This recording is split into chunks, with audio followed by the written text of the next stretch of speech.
if you had to pick one flooring, tile, material, whatever it may be, to represent your personality, what would it be and why? Whoever wants to go first. If I had to choose one tile, I would probably say the star and cross design. I think it's really unique, but it's also kind of a timeless pattern, something that is coming out, something that's new and fresh and, fun. So I just... Adds a little fun, but it still gives you that more timeless feel. Very you. Very Meg. Thank you. I'd say checkerboard. Love a good checkerboard. Yeah, and you love it or hate it. Yep. I feel like that kind of matches me as a person. They love you or they hate you. Hey, at least you're honest. Yes. At least you're honest.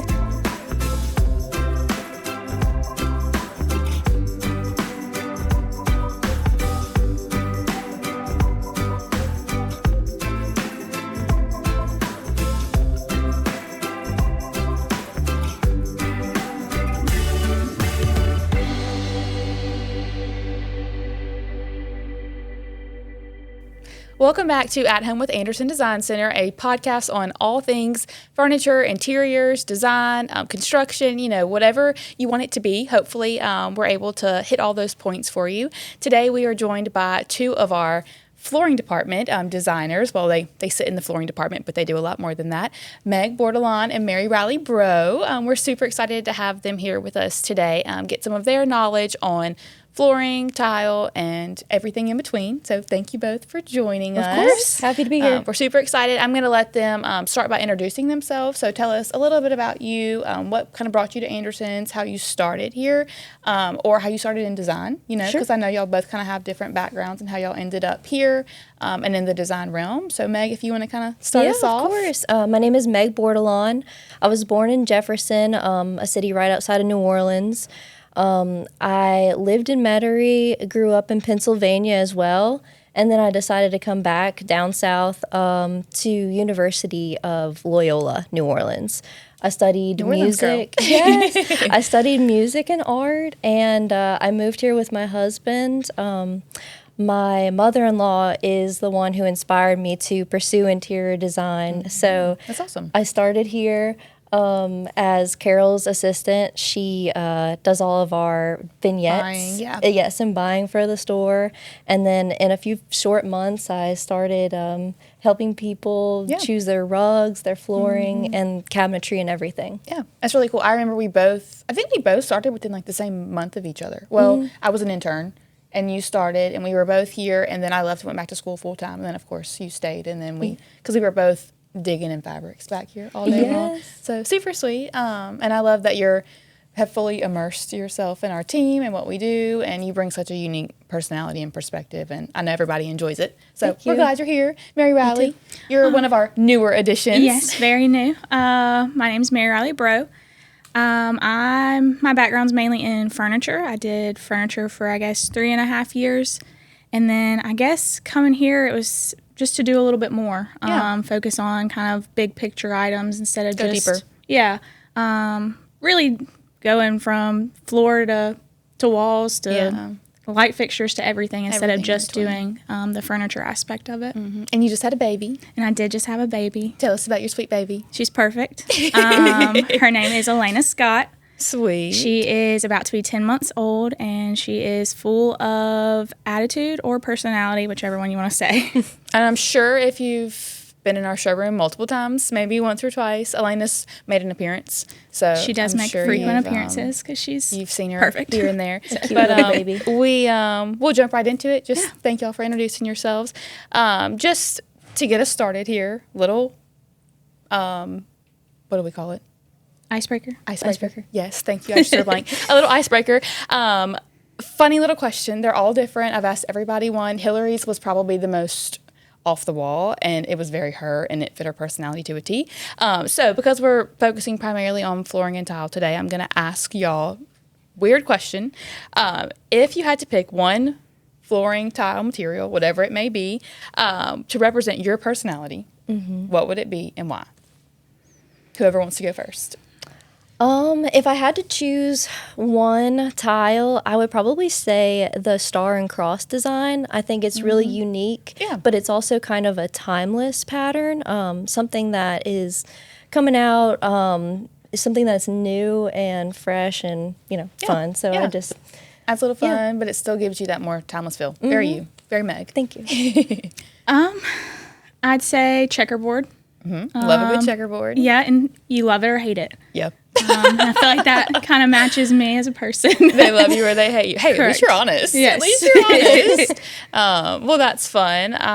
Y'all thought of that pretty quickly, so good for y'all. It took Hillary a second. She had to really think about it, and I can't remember exactly what I asked her, but I'll have to go back and watch. But it was something like a Disney character or something totally random, and she killed it. She did a great job. But let's kind of start with, so I've talked in the past with Carol, with Lindsay, we've touched on our furniture, we've touched on renovations, but we haven't really talked at all about flooring and tile. And I know a lot of people walk in our doors and they either come in the flooring showroom and they're like, oh, I didn't realize y'all did flooring and furniture, or vice versa. They come in furniture and they don't realize that we also do flooring or commercial design or whatever it may be. And so I would love for y'all to kind of shed some light on what every day looks like for y'all sitting on the retail floor, people coming in, whether it's, a lot of people just looking to replace flooring, or if it's new construction, if you see a lot of people coming in looking for more wood or more tile. Give us a little bit of insight on what your typical day-to-day looks like in our showroom. Sure. Day to day, first thing I do is really come in and kind of check my to-do list for the day. If I have any clients that are coming in and choosing, or looking at renderings or needing to look at their overall project, I'll have their samples out. I'll talk to the other designers, maybe in cabinetry that I'm working with. But making sure our showroom is presentable. Yeah, of course. Those types of things. Yeah. You're still grooving. You're still learning the grooving. Right. Yeah. Every day's different. Yeah. I feel like sometimes I'm waiting for someone to come in that door, and other times I need no one to come in for the next 3 days so I can kind of catch up. Because how long have you officially been here for? I started in February, the first week of February. Not even a full year yet. And you've just really jumped in, head first. Yeah, I've tried. Fully I've immerse definitely yourself. tried to learn everything I possibly can, and I will say you learn something brand new every single day. Yeah. Every house, every job, every quote you give is completely different. You can't really compare it to what you did the other day or last week, or things are constantly changing. Yeah. Day to day, I will say we do get a lot of people surprised by how many samples we have, or all of our options, or what we can do and what we don't do kind of situation. Yeah. Because if it's inside, we pretty much do it. And kind of telling people that. Yeah. And that's what's a really cool thing. And I've kind of hit on this in every podcast episode we've done so far. But even though y'all sit in the flooring department, y'all can do everything. Right. And so, it's like, it doesn't just limit you there. You can literally take a customer throughout the entire building. You can do renovations. You can do flooring only. You can do window treatments. I know we do a lot of window treatments. Countertops, cabinetry, all of it. And so that's something that's really unique. But it's a lot to learn, like being new and starting off. It's like there's still so much to learn. And that's why I love that y'all are here, because we've had Hillary that's been here for a while, and then Carol, of course, she's had a lot of industry knowledge, and then Gwen and Paige have been doing it for 20, 30 years. Lindsay, of course, is in that 20-year mark as well. And so it's cool to see fresh perspective, young faces coming in, but it is so much to learn, and I don't think people understand that. Right. And I think we put a lot of pressure on ourselves, or no, at least I do. If somebody comes in and they ask you 1,000,005 questions about a particular flooring, and it's I cannot answer all those questions. Right. I honestly just love don't all the know. questions. Yeah, it's give them all to me. But to be honest, I don't know that I know all of them. I love all the questions. I love answering people's questions because they tend to have a lot. Yeah. Which is a good thing. I'll say, and the more questions, the more you learn. Yes. I think that's how I've learned, is people coming in asking these random questions that I would have been I would have never thought to ask. Yeah. And so you go back and you figure it out, and then for the next time. Yeah.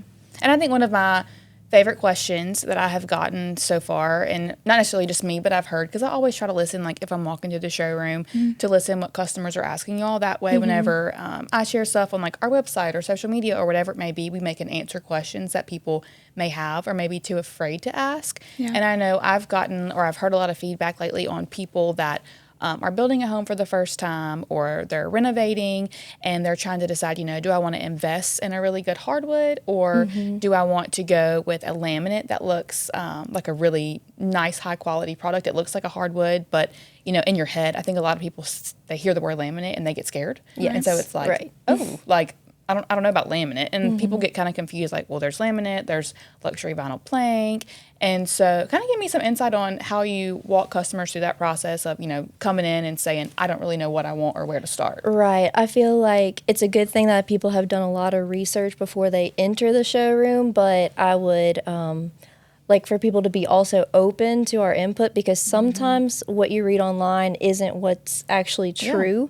What you put on your subfloor is very important, and knowing exactly how it will perform for your daily life is a major point that you need to consider when choosing a floor. Because we do live in the South too. So that's a reality of, our climate, humidity, things like that. I know that plays a role in your floor and your slab and all those kind of things. Exactly. The slab sweat, so you need to make sure that you have a little water on the slab before you end up putting flooring on top of it, and just to consider those details before you make a final decision. Like, don't just jump in and put whatever on your floor, ask a designer. Right. It's, so you can Google it all day long, but that doesn't mean that whatever you find on Google is going to work exactly Trust the for. professional. Right. Yeah, trust the professional. Because, like I said, even if we don't know the answer to a question, we have sources that do know. And so, we're going to call, we're going to exhaust all options. We're going to say, hey, for your situation, this is what's going to work best. We're confident in this. And if,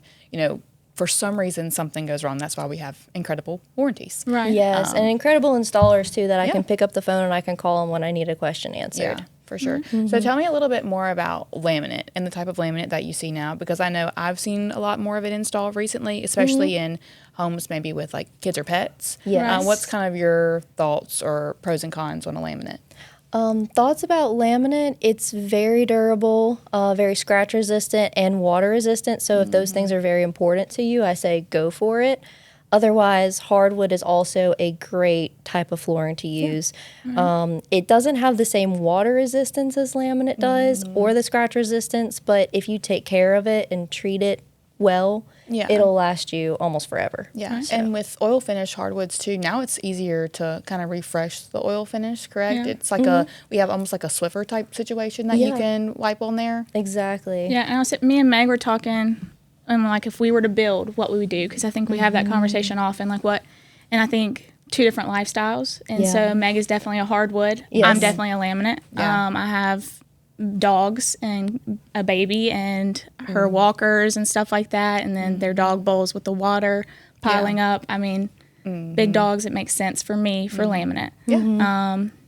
So it really so project specific. It's based on your lifestyle, how your home is, the traffic you have, really kind of just your day-to-day life. Just because it works for one person doesn't mean it works for the other, but also in reverse, just because someone had a bad experience with it doesn't mean you're going to. Yeah. And that also, too, depends a lot on, I know, like, finish. I know there's some really pretty, almost like that white oak, which has been really popular now, that white oak looking like laminate. I know I was looking in somebody's home the other day, and they had these beautiful dark hardwood floors. And they were like, we love the hardwood, but it is so not practical for us. Like, our dogs scratch it. It looks terrible. Our kids beat it up. They're playing baseball in the house. They're riding bikes from the front door to the back door. Like, our floors look awful. And I was like, well, have you thought about, putting a laminate, like that may be more durable for this phase of life. And they were like, well, we've just heard so many like negative things about it. We just were unsure. And so we kind of talked through that, and they looked at some options, and they were like, okay, if we would just have known that this was even an option, like we probably would have just started with this rather than had these horrendously beat up, scratched up, dark hardwood floors. Right. And so I think, having those conversations on the front end is so important, and that's a pro of people coming in and talking with designers like yourselves and professionals. So super cool to see. But that is funny too. Hunter and I always talk about, like, as we build, because we want to hopefully build several houses as we age. And so we've always said we'd probably start with laminate with young kids and then go into hardwood as we get older. But, and two, now what are your thoughts on laminate and hardwoods in bathrooms? Like powder rooms, or, you know, if you have like a little powder room off the living area, or if you have a bathroom that maybe has a shower in it. I think a little powder room would be fine either way. If you decide to go with laminate or if you decide to go with hardwood, both of them are suitable. You just have to worry, you know, if your toilet overflows, something happens, you know, you're going to have to replace those boards regardless.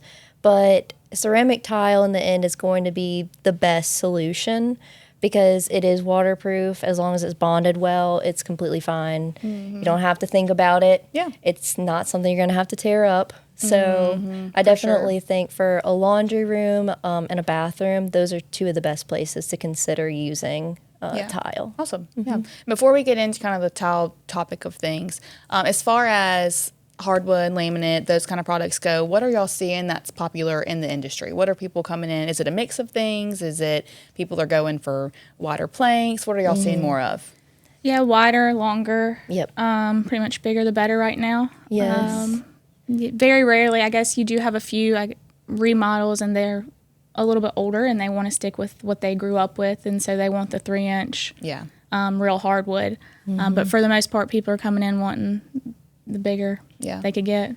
And then also hand scrape too. Hand scrape finish is kind of coming back into style. So people want to see that unique, texture in their hardwood. It's something to kind of show off rather than hide the distressing. Yeah, for sure. Do y'all have people that come in often with, let's say they're remodeling, or a kitchen, their kitchen floods or something happens, and they bring in a piece of wood and they're like, this is exactly what I need. Can you match it? Are y'all able to match that often, or is it typically, what are your, just honest, what's the situation? It all depends on the situation. 80% of the time. Yeah, if you need to change out a considerable amount, just go ahead and considering changing it all at once rather than trying to match it up if it's just a room or something like that. But it's very difficult to match hardwood or any type of flooring in general. So I said the main thing is we can match color a good bit of the time, but color, depending on what it is, they're not going to groove and lock together. Yeah. And so therefore you can't do it anyways. My main thing is if you can order more boxes ahead of time, do it and keep it in your attic or you know, somewhere safe. Prepare for and that's one thing too, I think people have to realize with hardwood is that, especially if it's been in your house for 10, 20, 30 years, it's going to have wear and tear. So even like if you have that attic stock upstairs, that floor has not been walked on for 20 years. And so you still kind of have to figure out, okay, do I want to put down, you know, my attic stock that hasn't been walked on? Like, you know, it's acclimated because it's been there, but it's not, doesn't have the wear and tear. It doesn't have the foot traffic. It doesn't have all those things. And so I think that's a good point to talk about, you know, like it's, hey, let's just, you know, this has been on your floors for 20 years, you know, before we try to replace it. Right. Let's be honest. It can prevent you from doing a whole entire area if you just have those extra pieces. Yeah, for sure. Awesome. Well, let's kind of transition over a little bit into tile. So I know checkerboard, Mary Riley mentioned you love it or you hate it. It's coming back in. What are y'all's thoughts on checkerboard? I love it. I think even if it does go out again, it'll be right back kind of deal. I mean, I know my grandparents, they used to have checkerboard. Yeah. And they never changed it. And for the longest of time, they were like, oh, it looks terrible. We need to move on, blah, blah, blah. Here we are again, and it's back. Yeah. So I think it's one of those things. It's trendy, but I think it's also timeless. It's going to come back. The lighter color checkerboard has been one of my favorite options, though, instead of just the black and white. Oh, yeah. I think it's beautiful. It keeps it light, keeps it airy. I think that's what I love about the, I guess, more modernized checkerboard is that I feel like if you look at older photos or of homes that are, I guess, dated for lack of better words, and the checkerboard that they have, it's like a stark white tile and a stark black tile. Yes, and I think people have that like ingrained in their brain, but it's like the checkerboard now almost has more of like a soft marble veiny kind of look to it. Or you could get porcelain tiles that look like it if you don't want to go with marble. Yes, and it's practical, but it has more warmth, more life. Right, more movement. It's really for nice. Sure. For sure. So I love it. Meg, what do you think about it? I think it's beautiful and timeless. I have it in my mother-in-law's kitchen, and I think it looks beautiful. Yeah. It's just, it goes with the house because the house was built in the early 1900s, I think. Oh, yeah. So. I love it in a foyer. Like, I've seen these just, like, grand foyers recently. And I'm like, Yes. and the checkerboard, I'm like, that is With a beautiful staircase. fabulous. Absolutely fabulous. But more so about tile. We have lots of tile options. People get very overwhelmed. I think Yes. sometimes I get a little overwhelmed walking in there. We just redid our showroom, so it's a lot more organized and you can find things a lot easier. But what's your kind of process in guiding somebody that comes in and let's say they're doing a shower replacement and we have limitless options? You know, they come in, they may be overwhelmed or they don't have design direction. Where do you start with them? They may not be expecting a couple of questions off of the bat, like where are they at in the design process, if they have an installer or not, because a lot of people don't know that we also install. We don't just sell material. We do if you need it. But I walk them through the showroom and I try to limit the amount of choices because it can be so overwhelming. It's almost like a library. You never know what you're going to pull out of you know, a drawer or something like that. So let's start with just one certain piece that we really like and then build off of that. What about you, Mary Riley? I know it's probably different for you because you're learning more about flooring, you're learning more about tile, you've been in furniture for a while, so a transition for you. Yeah, and it's very overwhelming. I mean, even for us, like when I started out, it was so overwhelming trying to figure out where things were. And so I will say the customers who just want to look, sometimes that isn't the best option. You end up looking at too many things, you get confused, you get overwhelmed, and then you're like, oh, I didn't see anything I liked. Well, you didn't possibly look at all the samples because there's so many. And what happens is you see too many things that you don't like and you just get overwhelmed and leave. To where if you not even have an idea, but if you can even start with a shape or a color, I mean, we can pull something and kind of start building. And then by the time we pull things, you're like, oh, wow. And you're looking at maybe 10 tiles versus the thousands that we have, it feels like. So it just makes it easier if you kind of let someone walk you through it, because just opening drawers, you're not going to really find what you want. It's really hard to see a vision when you're looking at a And it can get discouraging. rectangle on a... Unless you're in here every day coming back. Then you might get a little bit more comfortable looking through and those it can get discouraging too, because it's like, okay, I've seen a million things and I don't love anything. But you may not understand that, like, you may not love this one particular tile, but then you pull something similar to it and you arrange them all together to have a full shower and you're like, wow, that one blah tile is now fabulous. Because it's maybe a little understated so that something else can really shine. Or if you come in looking for that one item and you don't see it. And if you would have told us or asked us, we probably could have found you that exact thing or something similar, and then it would have... people get very frustrated very fast. And so when you let us help kind of point you in a direction or pull some items for you, it makes it a lot easier, I think. And people end up being a lot happier. Yeah, for sure. And I have people all the time that just say, just pick it out for me. And I'm like, okay, well, do you have an idea of what you kind of like so I can just have a framework, or do you just want me to come out there and tell you what to do? So I have to ask you this question because I asked Lindsay, and Lindsay's answer took me by surprise a little bit. I wasn't expecting her to say that she was pro, but I asked her about Pinterest. I was like, do you feel like Pinterest, when somebody comes in, it can be like a deep, dark circle or a deep, dark hole, I guess is what I meant. Or do you feel like it can be helpful? Like it can actually provide some guidance for what they actually want? I think it depends on the person. Some people are so locked in, I need this exact look, that they just need to order it online. If you want something similar, or you're like, okay, this is my inspiration, but I would like to change a few things. I love that. We can work with that. We can build off of it. But when you're trying to find the exact thing, unless we just have that, it's really hard. And sometimes just because it looked good in their house, unless you have that exact floor plans, exact dimensions, it's not going to be the same. Same lighting. Like it comes down to a lot of things. So and we tell people that if it looked good in your friend's house, that's great. It does not mean it's going to look great in yours either, though. Things look different in different homes. So I like an inspiration picture. I don't like I want this exact thing. That's the kind of, I guess, the difference, the flexibility and your room in it. sizes too. Going off of what you just said, it's just... It really depends what's going to look good. I'm not going to put a humongous tile in a small bathroom. It's just not going to happen. And I love what you said, you know, inspiration's one thing, but saying I want exactly this product is different. Because if you think too, you know, somebody might fall in love with a marble checkerboard, just for example, so we're talking about marble and checkerboard, but their budget may not allow for the marble, or they may not know that the marble is so porous that they're going to have to, you know, clean it and seal it. And if they drop nail polish, it's going to stain it. You know, like they may that might not work for them. And so say, hey, I know you love the look of this marble, but really it's not practical for budget-wise, for your lifestyle. Right. You know, a ceramic, porcelain, you know, some kind of look tile would work better than the actual marble itself. And so I've had that experience before. And somebody was like, no, that's it. And I'm like, that is marble. Right. And I would love to create it for you too. But yeah, like you said, like with budget sometimes, and like it just sometimes doesn't make sense. Yeah.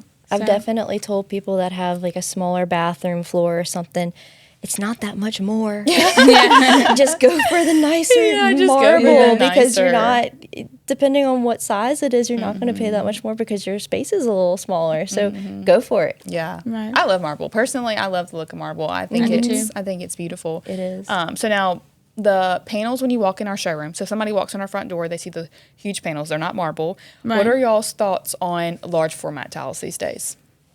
I think you have to have the space for it. I think I get people don't like grout. Because, I mean, that's little to no grout. If those tiles are, 96 by, they're huge. They're like 96 by 48 or something like that. I think 48 by 96, and it's just, if you have a ginormous shower, then that's perfect. But if you're looking at a smaller shower where you're going to have to turn those tiles different ways, the grout that you do have is going to be weird. Like the grout lines are going to be weird, and it's going to look choppy, and your waste is going to be way larger than it needs to be versus if you just did something like a 12 by 24 or just a subway or something like that. Because most of those larger format tiles too, I think they only come in like, or not all of them, but a lot of them are like 4 patterns. So it'll be like 4 different ways that the veining goes, or some of them are like 6. And so there's only You'll so start many. Seeing repeats and go, that's how it's just like that one. That one and that one are the exact same. They're both staring at me. Yes. And so I think people have to understand that too, you know? So what if somebody comes in, they're like, hey, I hate grout lines. Like, I don't want to have to clean grout. I hate grout lines. What do you recommend? Let's say like if those maybe don't work in their space, the large format tile, definitely, rather than a subway, because you're going to have probably 50 times as many grout lines if you choose a little subway tile, which looks so cute. Then if you want to go with something more practical, and those larger tiles are usually rectified, so they have very straight edges, so you can get teeny tiny grout lines. So tell me about that, because I know people have asked before about grout lines, and so with those teeny tiny grout lines, how close are we talking? I usually say probably about like the tip of a pencil. So we're like very, very, very close. A little, almost like 1/8 of an inch, 16th of an inch, very close. Or smaller. Yeah, that's awesome. That's 16th. Really 16th of an inch. Because I know like the non-rectified edges have to be a little bit further apart. Right. They do. They are. Or it looks wavy. Yes, exactly. And people don't understand that either. It'll start cracking on you, and it'll look terrible, and there'll be movement. So rectified versus non-rectified. Tell me the difference. So rectified tiles are cooked at a higher temperature, and they're compressed in a way that you can get very, very straight lines on the sides of your tiles. Compared to non-rectified tiles, you can't get those straight lines. So with those straight lines, you can get a smaller grout line because there's a little bit less space to play with between the grout. Rather than something that has like a little bit of a wave to it, so you need to adjust your grout line to make it bigger for that reason. Sure. Okay, awesome. It's good for people to know, because I know that the everyday person wouldn't walk in and just say, oh, I want a rectified tile. No, But you might have a really OCD, customer that sees their tile on the floor and like, very why straight. Is it wavy? I would need it to be very straight. And so they would obviously go for the rectified edge. So it's cool. So Mary Riley, usually show a rectified edge over like a ceramic tile any day. Yeah. So kind of going into your knowledge, all the things. I know you sit by Meg, and so y'all probably can feed off of each other a good bit. What is your pros and cons? I know you were in furniture sales for 3 years, and now you obviously can do it all more on a larger scale. But what's something that you love about being in the flooring department, being around the flooring and tile and showers, renovations, all of that more?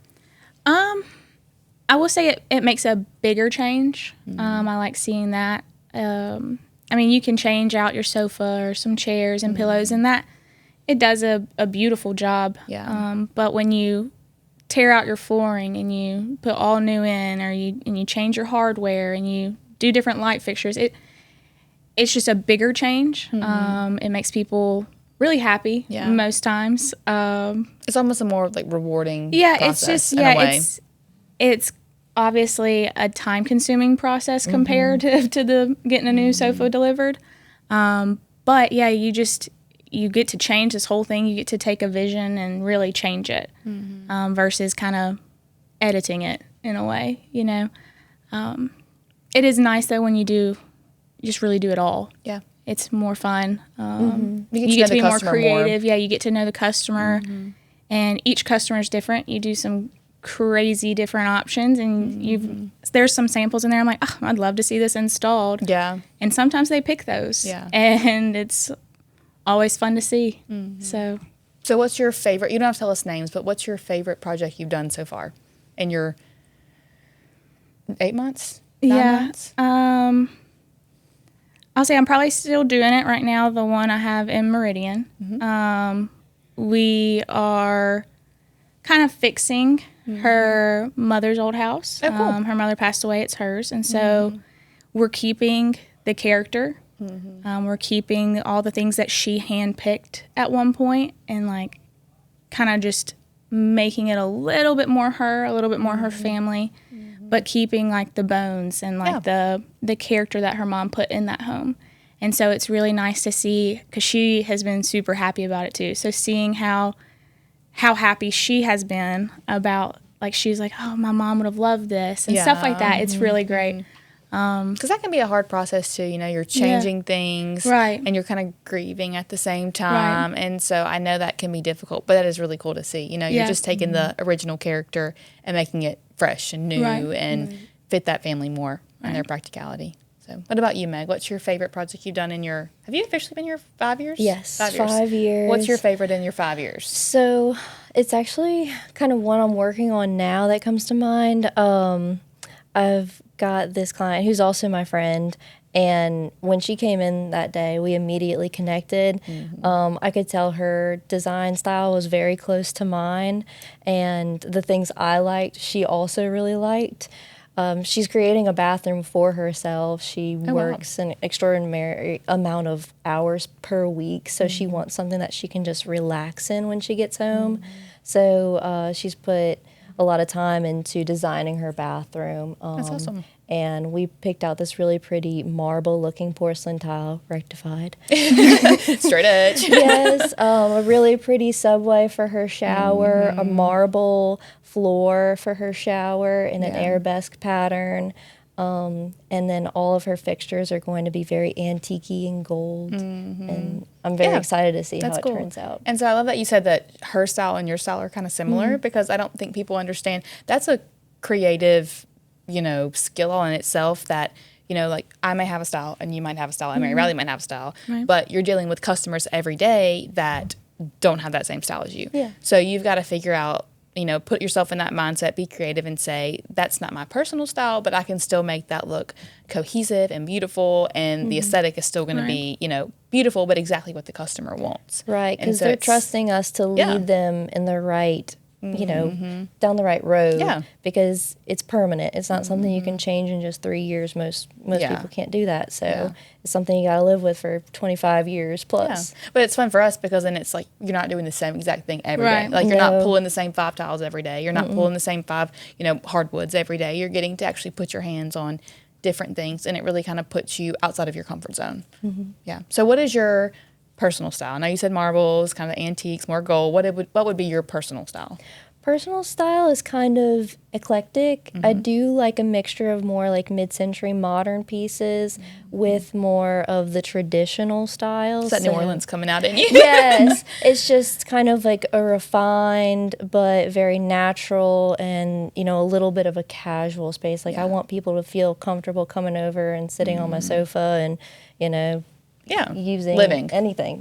What about you, Mary Riley? I would say I'm probably as well very eclectic. I'm also probably more on the maximalist side. I don't think you can have too much.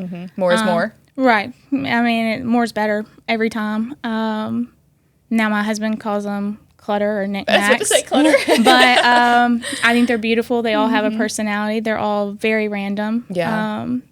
But I mean, to me, the older it looks, the prettier most of the time. And then I don't know, I like mixing some news in, some leathers, stuff like that. It really just kind of all over the place. Yeah. I feel like my style has changed or morphed so much since working here because I feel like the more that Carol brings in, the more I'm exposed to things. Right. And the more I, see other designers on social media or whatever it is, I'm like, I didn't know that was possible. Right. I You're like, didn't know I don't know what this is, but this is my style. Yes. Yeah. And so it's like everything doesn't have to be so simple. Like maybe you really like layering, maybe you want to have a foyer table that's layered to the nines, and I think that's really cool just to be able to embrace that, then also have the customer that comes in and is like sleek, clean, simple, and you're like, all right, check the box. Or embracing like a focal point Yeah. in your room too. Like if you want to enhance your coffee table or if your style is more like a fun wallpaper. Yeah. Yeah, love a wallpaper.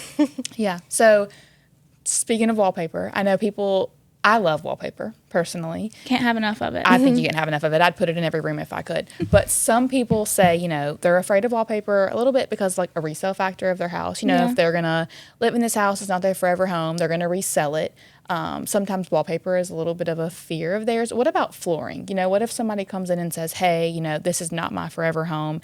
I want a flooring that is going to help my house have a good resale value. Do people come in and ask you all that?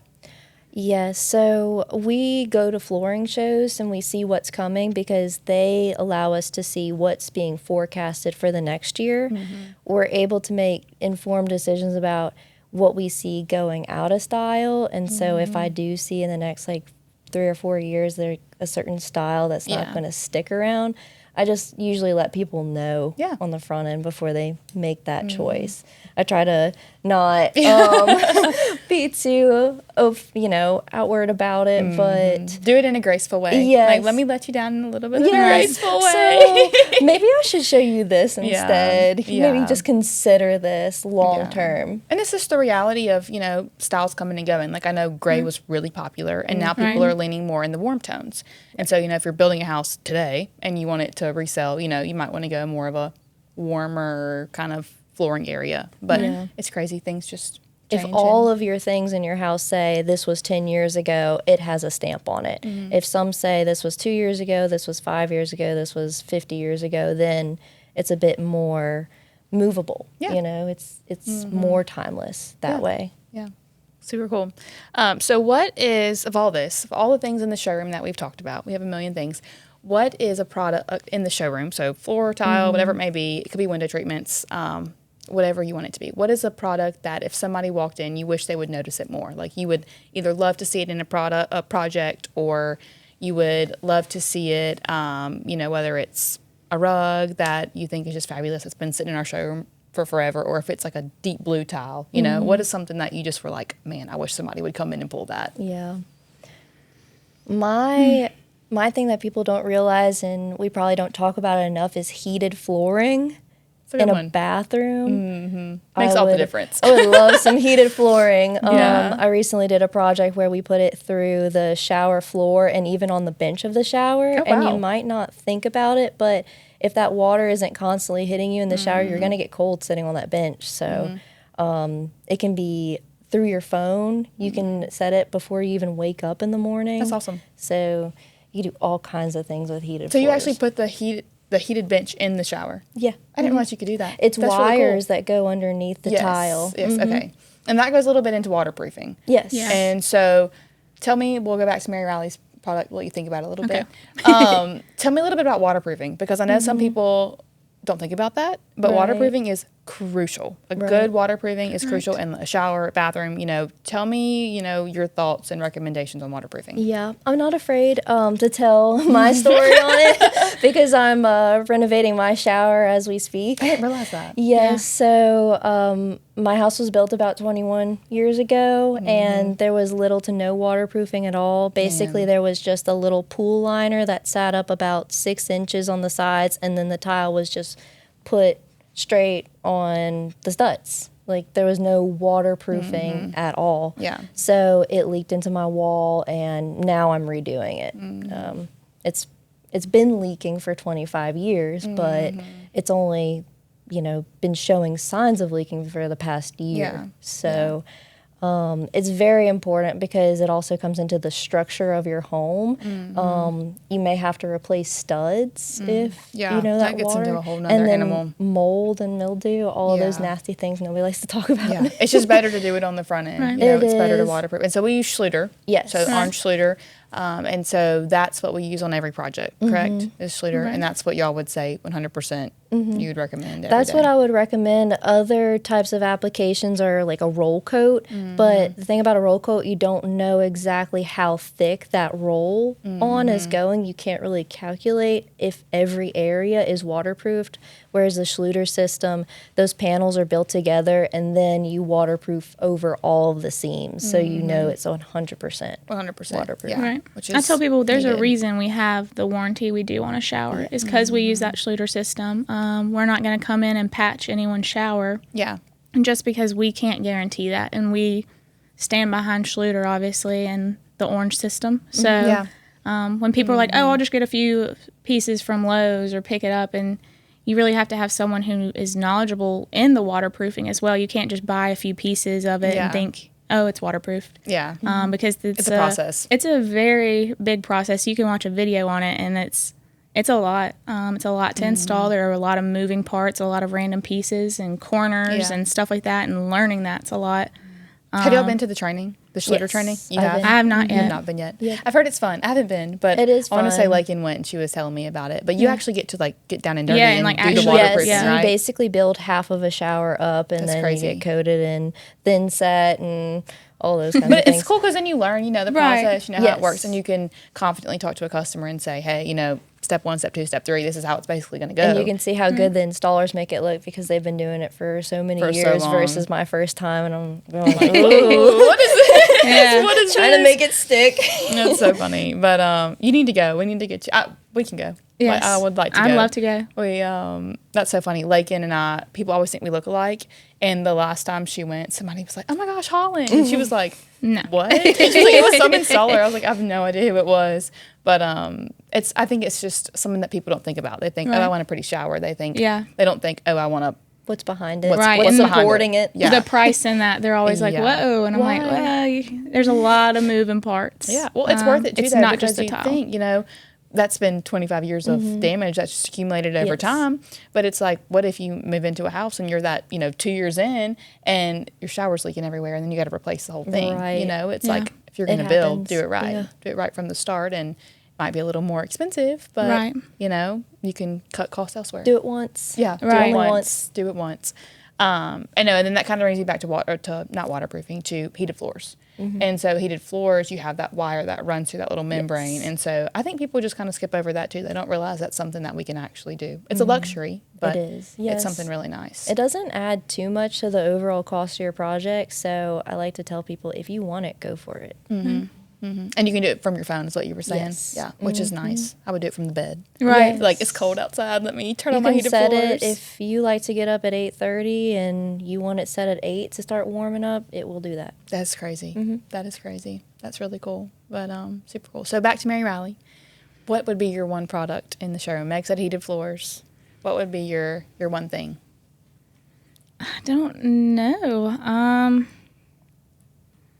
Really, nothing sits in the furniture or rugs really that long. No, everything's been selling. Everything I walked in sells the other and day turns I was over. like, there's Something's sold new. tags everywhere. Yeah, something's Yeah. new every day on this side. I don't really know. Is there a certain like countertop you think you could love? I did see the other day somebody wrapped, this was not a project here, and I don't even know how this structurally was supportive, but somebody wrapped their hood in Taj Mahal. Oh, wow. And I I bet was it was like, if I could do that, Yes. I would do that. I bet it was beautiful. They had the entire hood in Taj Mahal. We did just get those colorful tiles today. A rep dropped off some Oh. beautiful. Oh, I didn't see those this morning. Yeah, there's like green and blue and like a rose color. I'd love to see those just because they're new. Yeah. And they And color's are. in. They're very pretty. So I think I'd love to see a shower done in that. With some color. Yeah. That would be super fun. Well, as we kind of start to wrap up on all of our things, I'm going to ask y'all a few rapid fire questions. So I'm just going to ask you this or that, and you just tell me your answer, whatever you think. Don't think too much about it.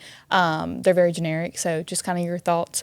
And so we will go ahead and go right into that. So both of y'all, if you had to choose hardwood or tile, are you going wood or are you going tile? Hardwood. Oh, yeah, I get hardwood. Hardwood, or some kind of wood look materials. That's Right. what I meant. If you had a tile, would you go matte or polished? It depends Matte. on the application for me. Matte definitely on the floor for the slip resistance, but I love a polished tile. I do too. Glossy. Yeah. But I guess, slip resistance. I'll say on a wall, yeah, polished, but All day long. most of the time it's going to be on that floor. It's going to have to be matte. Yes. So neutral or bold as far as like permanent finishes go. So tiles, not as far as like pillows and decorative things, like Yeah. soft finishes, but tile. Would you go neutral or would you go color? Neutral. Probably neutral. Neutral Yeah. for both of y'all. It's It's neutral's easier to safe. change. Yeah, it's easier to change your rugs or your pillows or anything, but you're not going to change that tile for a while. So Right. you might as well Yes. get with something love that it. can. Okay, Yeah. what is your dream shower for your personal home? Dream shower. Like tile or just the way it looks? The way it looks, whole thing. Tile, material, color, look. What would be your dream shower? For a There's- loop here. I can already tell you. There's a light blue Kit Kat tile that I would do. It'd be arched. I'd have a bench, a rain head, I love the arch. Yeah, I love an arch. Just a regular shower head as well. Yeah, but it would be beautiful in that it's like this beautiful light blue Kit Kat, and there'd be some stain in there, stained cabinetry. But love yeah, it. if I could redo my bathroom like today, that's what mine would be. I love a light blue. A light blue I would still consider Yeah. neutral. Like it's still, it's not too far-fetched. Right. It's still a little timeless. I love like a Scandinavian style bathroom, just very clean and light and airy, and maybe a little bit of like wood textures Little too. spa-like. There's definitely tile in the showroom that looks like wood, and people wouldn't assume to put it on the walls of their shower, but Yeah. in a modern setting, it looks very pretty. Yeah. Awesome. Well, thank you both for joining us today. Yes, I'm thank you. super excited, and I know everybody else will, to hear more about flooring and tile because it can be overwhelming. And so thank you for sharing your insight and your thoughts. And I'm excited to see both of y'all's favorite projects that y'all are Yes. currently working Yes. on. Y'all will have to be looking for them on Instagram. I'm sure we will hopefully get to post them both. Yes. So y'all be looking for that. We have Meg Bordelon and Mary Riley Breaux. Be sure to just look out for them. You can see their projects on our website. But thank you for joining us today, and be sure to watch our next episode. Thank you so much for watching At Home with Anderson Design Center. Make sure you like and subscribe so you don't miss any future episodes, and we will see you on the next one.